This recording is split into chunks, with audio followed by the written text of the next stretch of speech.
Mirë, deri tani ajo që përbën lajmin në kryezgjedhjeve është pjesëmarrja e ulët. Le të shohim se si është pjesëmarrja, duke ju referuar komunave kryesore të vendit. Pra, pjesëmarrja e përgjithshme deri tani, deri në orën 15 është 22.99%.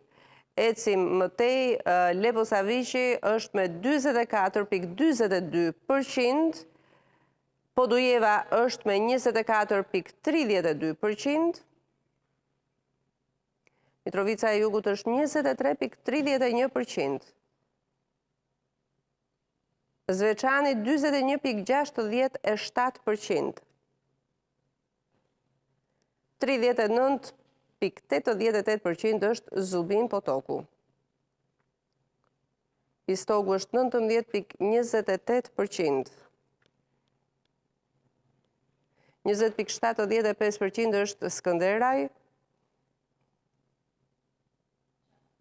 Vushtria 24.77%, Obiliqi 28.07%, Shkojmë Prishtinë, 29.85% në fakt Prishtina, ashtu si kurse çdo vend kryeqyteti është ai që është lakmusi më i qartë i zgjedhjeve. Pjesëmarrja e ulët në Prishtinë 29.85%, kur jemi thuajse 2 orë nga mbyllja e kutive të votimit. Ecim Kamenica është 24.33%. Ecim Novo Bërde është me 39.75%. Gjilani është 23, Ranilug ndjes 23.26%. Ecim. Gjilani 24.72%. Vitia 20.42%. Kaçaniku 25.46%. Hani Elezit 23.09%, gjithmonë përqindjet varen edhe nga numri votuesve, pra 24.82% për shembull për Ferizajin, me 118.000 votues është goxha, pavarësisht se krahasuar me dikë tjetër, me një komunë që mund të ketë 8.000 votues, pra diferenca është e ndjeshme. Shkojmë në Shtrpc, 29.84% komuna me 12.000, më shumë se 12.000 votues, dhe dalemi në Prizren, pjesëmarrja e ulët 17.94%, 184.671 votues.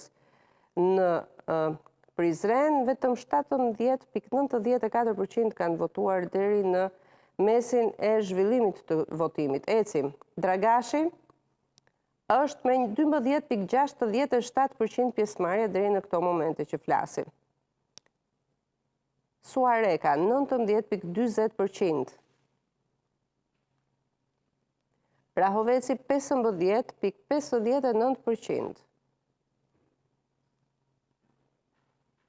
Komuna e Shtime është me 23.83%. Gjakova 18.56%. 20.48% Deçani,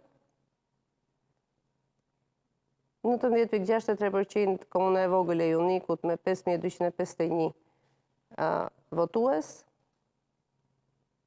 Peja 21.65%.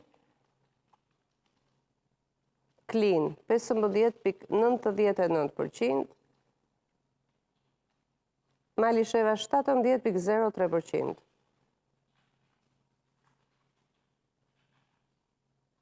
Glogoci është me 20.16%. Lipjani 23.50%. Graçanica 36.87%. Fush Kosova 25.86%.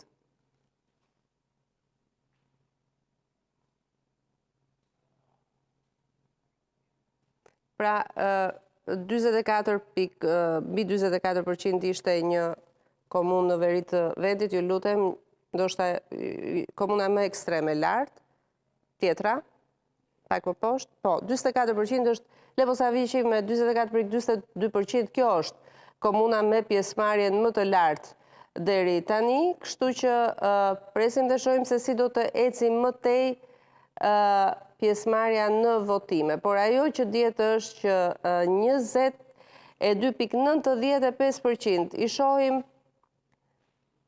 pra Leposaviqi është ky që është dhe komuna me pjesëmarrjen më të lartë deri tani me qendrat e votimit, natyrisht që më të detajuara janë për shikuesin ton në Kosovë, atje ku ata e njohin edhe më mirë strukturën se si funksionon, por ajo që ne kuptojmë edhe nga Tirana dhe nga çdo lexues i thjesht apo shikues i thjesht i Euronews Albanias është pikërisht që pjesëmarrja deri në orën 15 është e ulët, 22.99%, le të themi 23%, krahasuar me 29.3% në zgjedhjet e kaluara, tregon që ka 7% më pak votues deri në këto momente, 7% më pak votues, përkthyer në 140.000 votues më pak.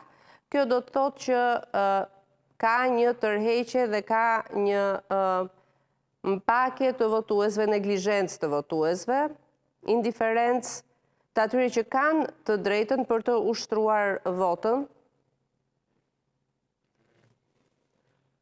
Deri në orën 15, pra pjesëmarrja është 22.99%, pra le të themi 23%, siç po e thoja, një pjesëmarrje e ulët, favorizon sipas gjithë analistëve Albin Kurtin një pjesëmarrje e ulët, sepse mbështetësit e tij janë ata të cilët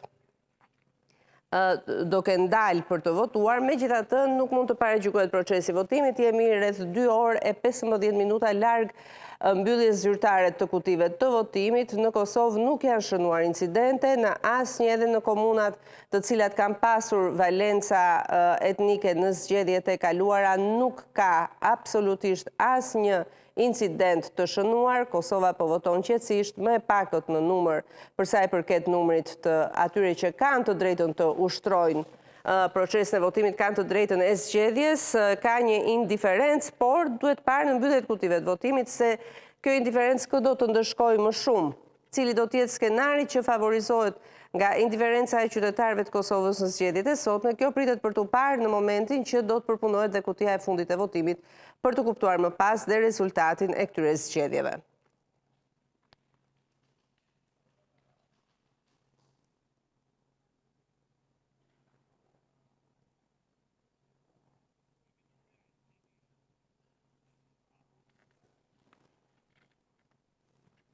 Mirë, ka publicitet, kthehemi pas pak.